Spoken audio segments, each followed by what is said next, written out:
What's going on, people? We are Tottenham TV. It's finished here. Tottenham 1, Fulham 2 at the Tottenham Hotspur Stadium, gifting Fulham their first away win of the season. And I call it a gift because that's exactly what it was. In the first 5 minutes, we were 2-0 down after 5 minutes after horrendous defending from the first. And from the second, Vicario literally just gifts them a goal out of nothing.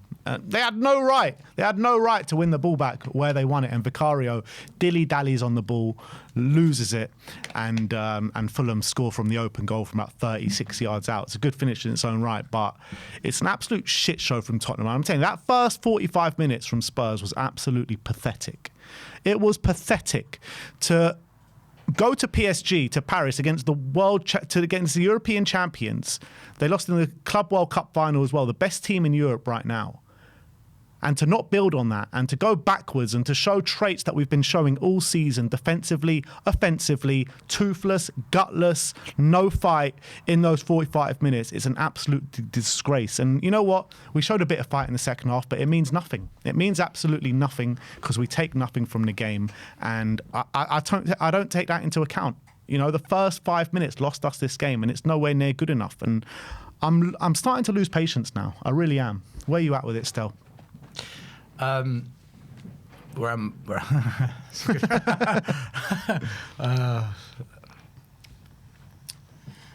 So I called into WeAreTottenhamTV a couple of weeks ago and I said, I'm not Frank in, Frank out. I'm just Frank, I don't care. And I'm still there. I'm just Frank, I don't care. It's easy to blame the players. It's easy to blame Levy, who's not here anymore. It's easy to blame a lot of things. But no one's going to tell me these players are that bad that they can't beat a team that's worse than us all season long. Fulham, Wolves, we couldn't beat. Their only point that they got in the first 6 games was against Spurs. What I'm seeing at the moment is a team that defensively is shambolic. So we're an absolute shambles defensively. Doesn't matter who we play. We could play a team in the Championship and we will find a way to do stupid things. That says to me that we're not being coached properly. We're not developing any kind of defensive solidity. We're definitely not resilient. We're definitely not hard to beat. These are all myths and sound bites that people said earlier on in the season. I think defensively we are worse than Ange. There's no doubt about it. And I think up front, I thought we were a little bit unlucky today. We had a couple of chances that just went wide. But let's be honest, we should have been 4-0 down. 100%. We should have been 4-0 down. So even if we made it, even if we did score one of those goals, Fulham would say, yeah, but we should have been 4-0 up. So you can't put it all on the manager. You can't.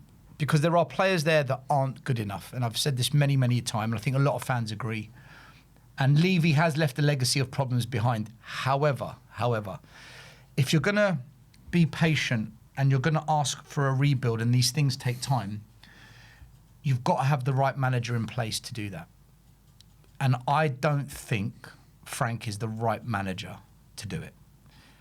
I'll give him a year because I don't think right now you can bring in a manager that we can pluck like an Iriola or a Glasner. They're not going to leave their clubs right now. So we're going to end up with some random manager that isn't really the answer. So I don't think sacking Frank is the answer. But I do think the club should seriously be thinking, what do you want as a project? Because if ENIC are honest in when they tell us we're prepared to spend big, we're ready to splash big, you got to spend big on the right manager. You must. And I don't think Frank is that guy, personally speaking. I don't think he's a rubbish manager. I don't think he's a rubbish coach. This isn't knee-jerk. I've been saying this for a while now that I don't care. I hope he turns it around. I hope he really, really gets us ticking and we end up in the top 6 come end of season, maybe a FA Cup semi-final. That'd be great. And we'll see. But, Ben, I don't think he's going to last. I don't think he's going to see out this season the way it's going. He really isn't. You can't lose to Fulham at home. You can't not beat Wolves at home. You can't have this abysmal XG record. Our performances in the London derbies are horrendous, unforgivable, especially Chelsea and Arsenal. I don't think any fan's going to let that go. But going into this game, most fans were saying, yeah, 3-0, 3-1, 2-0. You know, the positives from the midweek, green shoots. Nonsense, look at today. There were green shoots in that game. I walked away from that game thinking, maybe there is something here. Maybe there is life under But it was Thomas a myth. Frank. Yeah, it was a myth because we've gone to this game. We've seen the same traits that we've shown against Bodo. We showed the same traits that we've shown against Arsenal, Chelsea, Monaco. All these teams, all these games, we should have got battered against. We were speaking about it in the watch along, right? Chelsea should have got battered that game. Monaco. It was lucky we weren't losing 4 or 5-0. Bournemouth, Bodo, we drew that game, but we should have conceded 4 or 5 in that game as well. Today, like you mentioned, if it wasn't for Mickey van de Ven, we would have conceded 4 goals in that first half. Can you imagine going 4-0 down at half time to Fulham?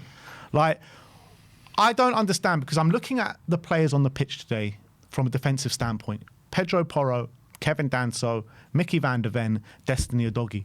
There's not a bad player there. No. All those 4 players are not bad. Mickey van de Ven will get into any team in the Premier League. I genuinely believe that. Pedro Porro, I think, is a very good player in his own right. Destiny Udogie, we've been saying he's the answer on the left-hand side. He changes our play when he plays at left back. So who is the problem in that back 4? Who is the problem? Because they're all good players. Yeah. For me, the problem is, and I said it after PSG, and I'm going to be consistent, we are over-tinkering.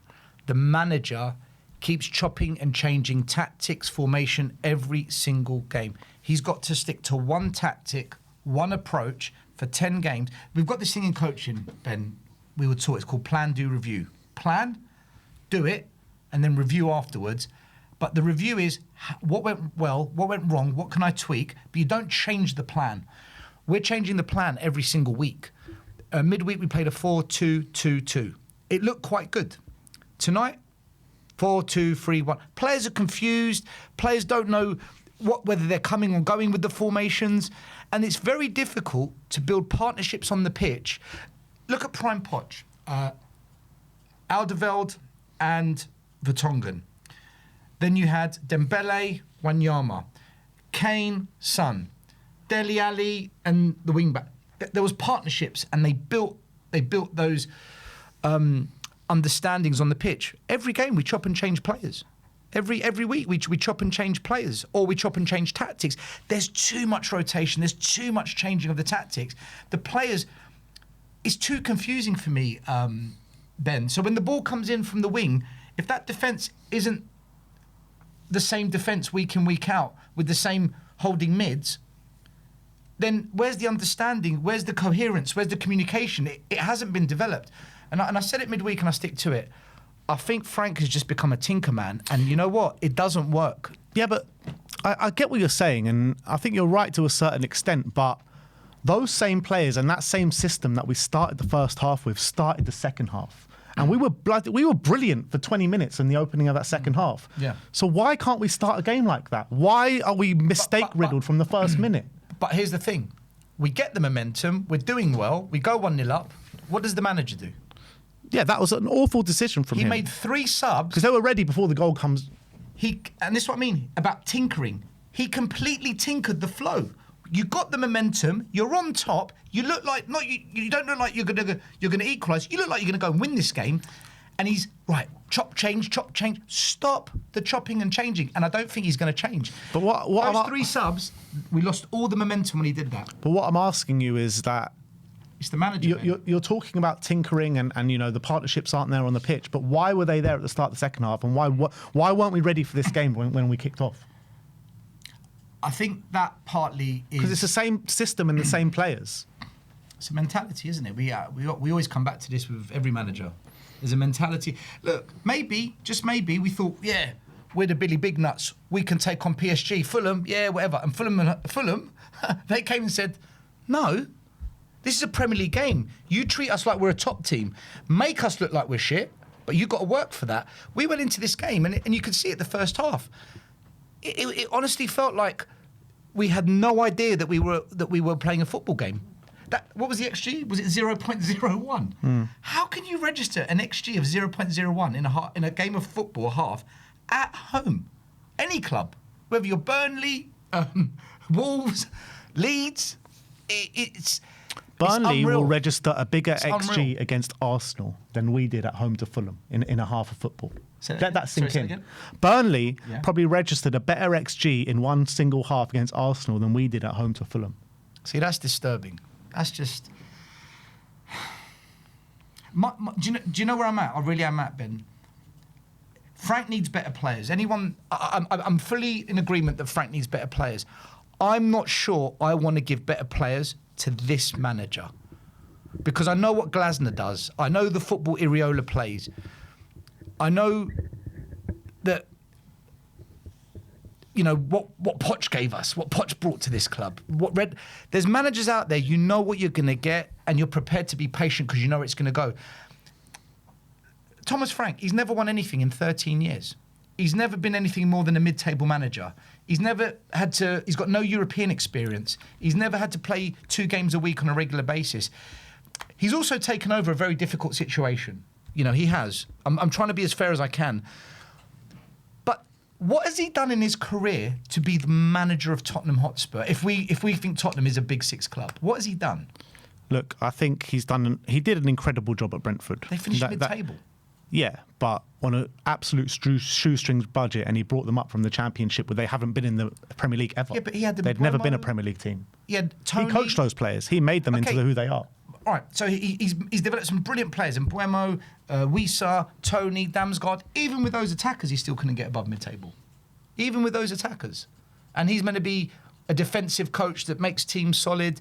I'm not saying Frank's bad. I don't want anyone to think that. I don't think Frank's a bad coach or finishing a bad mid-table manager. with Brentford is a fantastic job.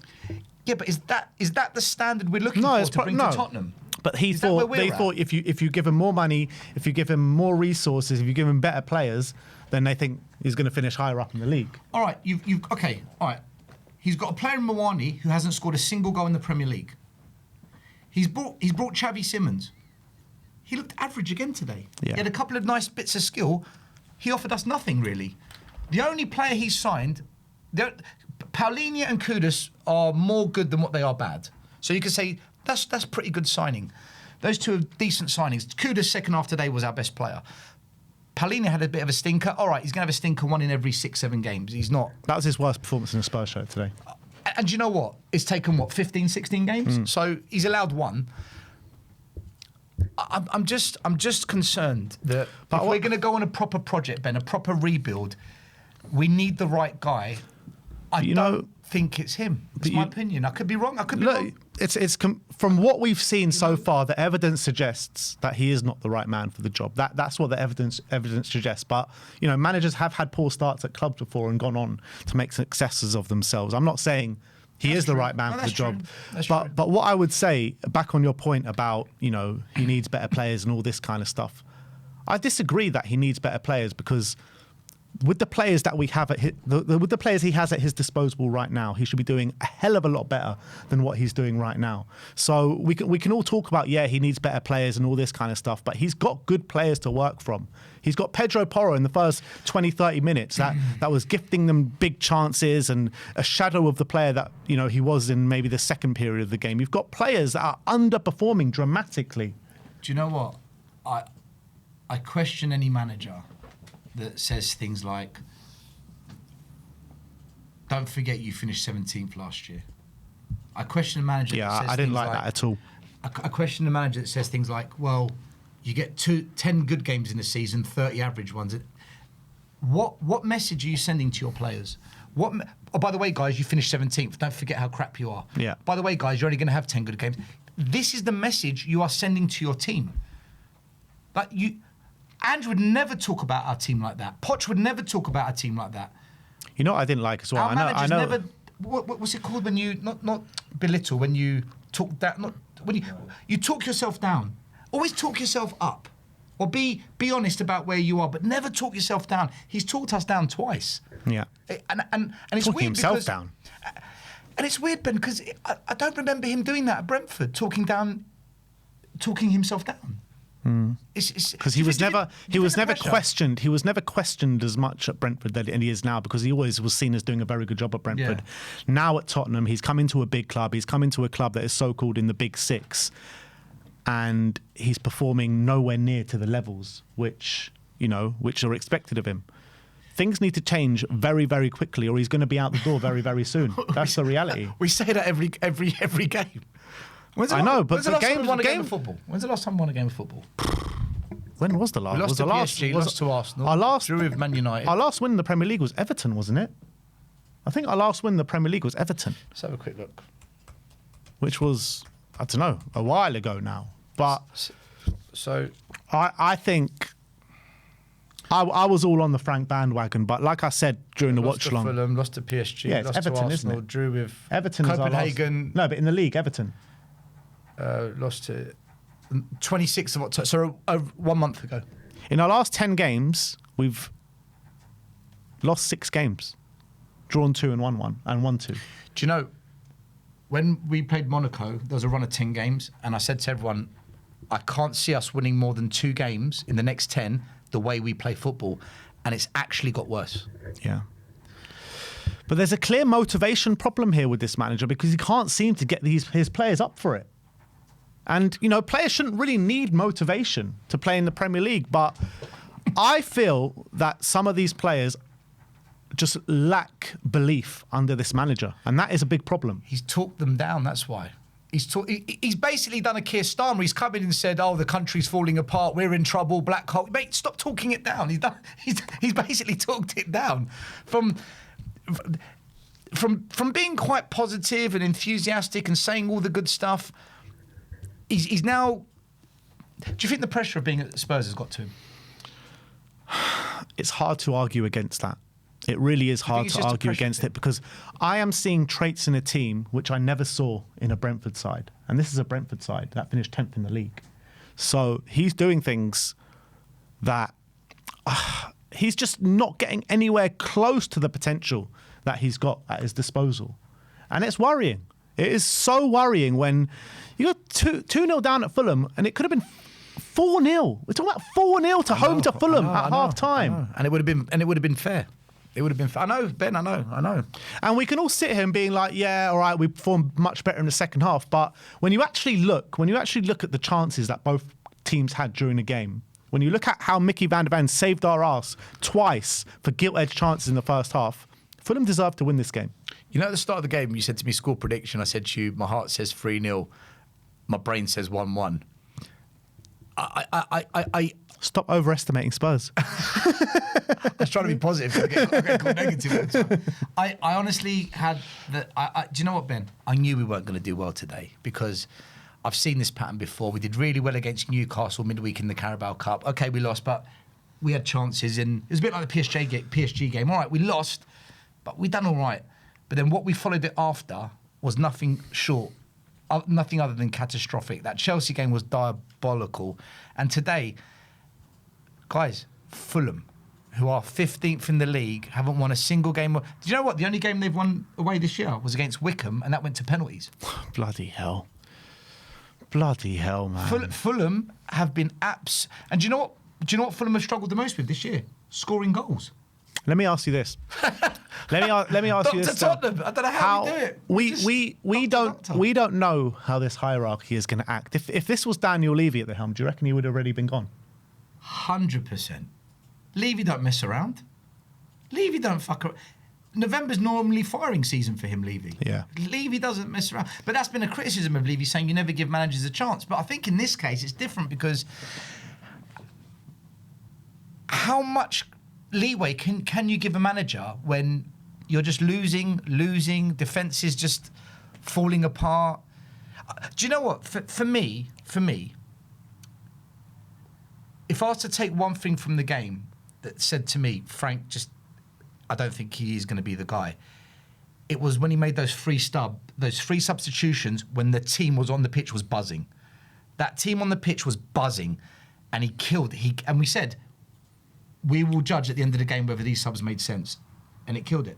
Look, the reality is what usually happens at Tottenham is the home fans, once they start getting on your back, once they start booing you consistently, the end is in sight. The end is in sight. And we don't know how this hierarchy acts, but how many more losses to teams that we should be beating, how many more losses at home is it going to take? Because it feels like, with the performances that we've been putting in, it does feel like the end is near. And with the fans' reactions in the home stadium. Yeah, like I've said to you, Ben, I'm just frank, I don't care. Well, it doesn't matter. I'm asking you, when do you think we're close to the end? Yeah, we are. We've been here before. They're not going to stick by a manager. The reason we're close to the end is because it's all happening at home. Yeah. You asked me the question, Stel, if this was happening away from home but winning the home games, do you think it would be different? I said to you, yeah, I do. You can't have 45,000 season ticket paying fans being served up this shit every single home game, and for the customer of the business to be satisfied. It's just human behaviour. I pay thousands to be in this stadium and I'm seeing this. People can say they've got patience, people can say they'll give it time. They won't. They won't, because they're paying customers. And it's unacceptable. No club can run like that at home. That's going to be your bread and butter is your home, right? It's your fortress. We're the worst team in England at home. We're awful. We're just. It's just. You try to struggle to put it into words because you're just trying to actually accept that this is happening. It's not all doom and gloom, because I do think there are players there that are, like today, second half, Kudus was really, really good. Mwani showed that he's got something about him. He just has maybe not got enough players of that ilk around him. Van der Ven, very good second half as well. Archie Gray, Bergvall, both good today. Van der Ven, outstanding today. Think of the last-ditch tackles he put in today. Could have been 5-6. Yeah. Right? So there were some really good performances, but as a collective, as a team, the tactics don't function for us. The style of play, nobody likes it, and it's just not working, Ben. Yeah, but it's not working. The substitutions don't make sense either. I agree, but you talk about those good performances on the pitch, and bar Mickey van der Ven, none of that was warranted in the first half, because in the first half nobody turned up. Maybe, look, Mwani was fighting, but Mickey van der Ven, brilliant. But apart from all those players that you mentioned, they all put in stinkers in the first half. And that's what lost us the game. Yeah. We lost the game in the first half. In hindsight, we lost the game in the first 5 minutes. Do you know what? We were 2-0 down after 5, weren't we? Yeah. You can't start a game of football like that. You cannot start any game of football like that, especially in the Premier League, which will, it's a ruthless league. And you know what? The conversation now is all going to be about Frank. Even those who defend him, even those who point the finger at Levy's legacy and the players being crap, the conversation all now building up to the Newcastle game will be Frank, and the pressure he's going to be under, and the next game you've got to turn it around is Newcastle away. That's not the game you want. No. It's not the game you want just like after the Arsenal game. You don't want PSG away. There's certain games you wouldn't mind just to try and, Copenhagen away, Copenhagen at home. Yeah, we need that just to get a bit of positivity around the club again. But I genuinely think Newcastle away is going to be a bloodbath. And they went to Everton and won 4-1 today. They played them off the park. Look at these. These are our next games, right? We got Newcastle away, which is probably going to be a loss. Probably, yeah. And then we got Brentford at home. That's El Sakiko 2.0. Brentford at home. That is El Sakiko 2.0, I'm telling you. His old club that he left, who are above us in the league, doing better. It gets worse. We go to Forest away next. Sean Dyche doing bits at Forest. Can you see us going to Forest and getting a win? Do you know what? I looked at that. I'm in the studio for that one. I'm in the studio. But you could say that for every game. Any game, I'm in the studio for that one. No, but Dyche's going to love this, isn't he? Dyche's going to look at this and he's going to absolutely lick his lips, Dyche. Liverpool at home. It's probably going to be their first game without Arnie Slot. 100% Dr. Tottenham. 100%. Crystal Palace away. Glasner's. This is the run that is going to kill him. I can't see him I can't see him lasting after the new year. But in what world? In what world are you a Spurs fan? Right? In what world does a Tottenham fan look at Brentford, Forest, Palace and shit themselves? Where are we as a club when you're looking at these? Let's have it right. That's the problem. That's what I'm saying. Panicking, that's what I'm saying. That just tells you everything. That's what I'm saying. You didn't say Chelsea. You didn't say Arsenal. You didn't say Aston Villa. You didn't say Man City. You're talking about Palace. I genuinely cannot Forest. see where the next win is coming from. That's the worrying thing. And I wanted to give this manager so much time. I had so much belief when we hired him. I really thought it was going to work. And Ben, do you know what? I never jumped on that bandwagon. I never ever did. I said give him a year, and the reason I didn't jump on it is because if you're going to sack Ange, And I totally understand why we sacked him. Although I did change my mind and I said after the Europa Cup, you've got to keep him now. You have to build that momentum. He's got something. You've got to bring in a manager that's got something about them. And Frank was a risk. It was professor, coach. And I think just maybe so many fans, they wanted Ange out that anyone that came in, they would have just backed because it wasn't Ange. And look, he can still turn it around. It is possible. He can still turn it around. It just looks very ominous, that's all. It looks like the odds are heavily stacked against him now because this was a must-win, we said, wasn't it? As all Spurs fans. And I think the one thing we did say as well was, look, even if we lose 1-0, some dodgy fluke goal and we miss chance after chance after chance, but we're all over them and we put in a stellar performance. Ben, we got, 15 minutes of performance? And the rest was either meh or awful? Yeah. And that's what he will be measured on. This was a must-win game, and we were awful. What is he thinking, though, just not going for the same setup that we went against PSG? Like, what is he thinking? I had a massive row with all the guys. I mean, Ricky Sachs came when he was laughing his head up. Ricky was agreeing with me. I couldn't believe it. I got a fan. And we were just rowing about this. And I was saying, guys, he's over-tinkering. He makes too many changes too often. There's no stability at the club. Let me put it this way, Ben. When we had Poch, you knew what your starting 11 was and exactly how we would set up in most games. When Mourinho was here, as crap as the football was, you knew how we were going to set up. The players knew how we were going to set up. Conte, you knew exactly. 3-5-2, no ifs or buts, like it or lump it, this is what we do. Ange even told us, it's who we are, mate. High line for life, all-out attack. If you don't like it, whatever. No one can tell me they understand Frank. Is it a case that we can't? How can the players? How can the players understand it? But is it a case to say that he's only been in the job? Well, it's a bit of, the sample size is getting larger and larger now. But he's been in the job 13 games. Is it fair to say he still doesn't know his best team? Because he does have a fairly big squad as well. How can you know your best team if you've got a different tactic every game? How do you know what players are going to do best in the system? How do you try other players? How do you know your best team if you can't try all the players out? Ben, you've got to stick to one method. Look, I'm all for adapting. I'm a big fan of adapting. But adapting every game, every week, all the time. There's no consistency at this club. There's no momentum because you don't know what we're going to do, who's going to play. And there's some merit to that. But you know what? Do all of that when you're good at your core. Exactly. Your core. Yeah. You know the problem is, we were speaking a bit about this on the watch along. The problem is not the system he plays, not the tactics. The problem is the fight, the energy, the identity. Everything about this club is just completely wrong. And players just walking around and just not putting enough fight in. So how can that be managed? How can you manage players that are conducting themselves like that? Players will fight for a manager and a goal that they believe in. If you believe in look at the way we fought in the Europa Cup, Ben.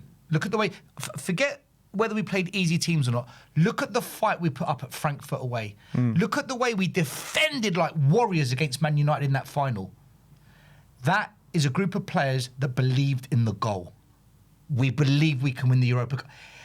Listen, I don't think Ange is an amazing manager, but man-to-man, psychology, get into their heads to believe in a goal. He told them, we're winning a trophy in my second year, we're winning the Europa Cup, and he did it. Conte told the players, we can catch Arsenal, we can get top four. What's the goal with Frank? What is the goal? Well, the one thing he promised us is that we're going to lose games. Well, they're achieving... That's the one thing he promised us. He said you only get to 10 games a year. All right, well, we're delivering on the message. And I didn't even like that he joked about that in the press conference. Did you see that when he says, you're losing games now, the one thing that you promised? And he's like, yeah, so I've achieved what I've promised. And I was like, I don't even like that he's joking about that. I didn't like the fact he joked about Eze. Then he dinks on him and scores a hat-trick. I didn't like... The whole thing is just wrong from back to front. I can agree with fans that say Ange wasn't the solution he had to grow. I can agree with it, although I don't want to hear that. I can agree with it, but I can't agree that Frank is this messiah. He's this professor. The way he was put on a pedestal, I can't buy into that. I'm sorry. I haven't seen anything to even back that up. If he turns it around and at the end of the season, like I said, we get to a cup semi-final, we finish top 6, I said, you know what? hats off to Frank. He's got something about him, this guy. What a turnaround. But as it stands now, and I can only talk about now because I can't predict the future, he's absolutely making a mess of it. Yeah. And I can't disagree with that. And that's someone that was a big Thomas Frank fan, and I'm losing belief game by game. And I genuinely don't know a Spurs fan now that thinks that he can turn this around, because I'm starting to question everything. And I don't think he's going to last past Christmas, past the New Year. I just can't see a way that he does that. If we get an absolute thumping at Newcastle, I think it's curtains.